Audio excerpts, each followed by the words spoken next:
Guys, balik lagi di Top Line. Kali ini aku mau bahas salah satu sosok hantu dari Jepang yang lagi buat aku penasaran banget sih sebenarnya. Hantu wanita asal negeri matahari terbit. Mungkin jawaban kamu adalah Sadako. Ya, ketenaran Sadako sebagai hantu sumur asal Jepang memang tidak bisa dipungkiri. Tetapi, tahukah kamu jika Sadako punya teman sesama hantu wanita yang berasal dari Jepang? Ya, memang temannya itu tidak seterkenal Sadako. Tapi tidak ada salahnya dong kalau aku ajak kalian untuk berkenalan dengan dia. Namanya adalah Teke Teke. Awas, siap-siap kalian tutup mata ketika aku kasih gambar Teke Teke di sini. Bullying is never ever okay. Pasti kalian setuju dong dengan quotes itu. Kok ngomongin soal bullying sih? Apa hubungannya dengan hantu teke-teke ini? Jadi gini, menurut legenda Jepang, munculnya teke-teke berawal dari kisah bullying yang dialami seorang siswi bernama Kashima Reiko. Semasa sekolah, Reiko dikenal sebagai siswi pemalu dan penakut. Dua karakteristik itulah yang membuat Reiko jadi sasaran empuk bullying teman-temannya. Suatu hari, Reiko menunggu kedatangan kereta api di stasiun Shinkansen atau jalur untuk kereta api super cepat di Jepang.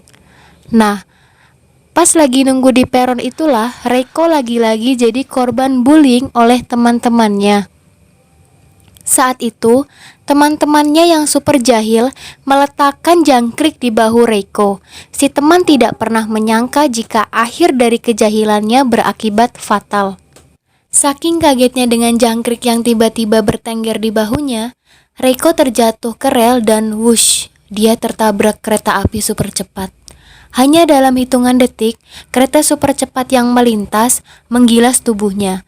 Reiko tewas, yang lebih parahnya lagi, tubuhnya terpotong menjadi dua bagian, dari kepala sampai pinggang dan dari pinggang sampai kaki. Dendam terhadap kelakuan temannya, hantu Reiko bergentayangan. Ia muncul sebagai sosok hantu Teke Teke. Dengan tubuh yang telah terpotong menjadi dua bagian, sosok Teke Teke berjalan dengan menyeret tubuhnya. Yaps, dia berjalan bukan dengan kaki, melainkan dengan tangannya. Saat melintas, kamu bisa lebih jelas dengan melihat tubuhnya yang terpotong.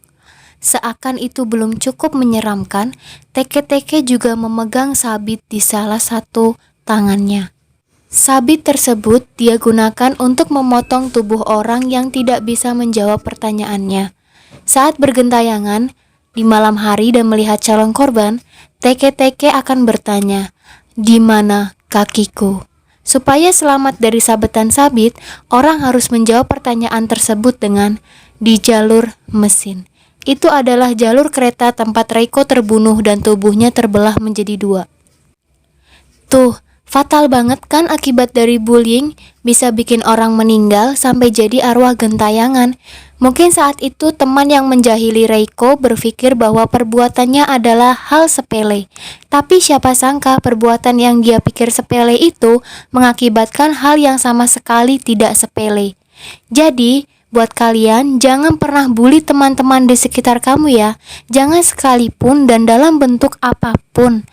Lantas, apakah benar bahwa hantu teke-teke itu pernah membunuh orang?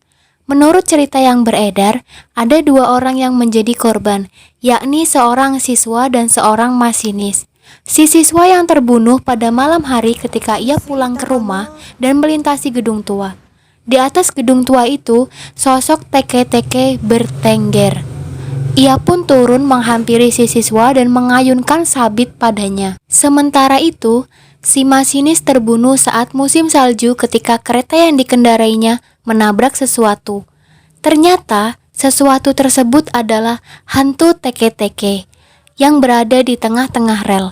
Teman si masinis memutuskan untuk mencari pertolongan pada polisi. Sedangkan si masinis masih berada di tempat untuk menjaga kereta. Naas, ketika temannya kembali, si masinis ditemukan meregang nyawa di tiang listrik dengan Teke-teke memeluk tubuhnya. Ya ampun, serem banget ya.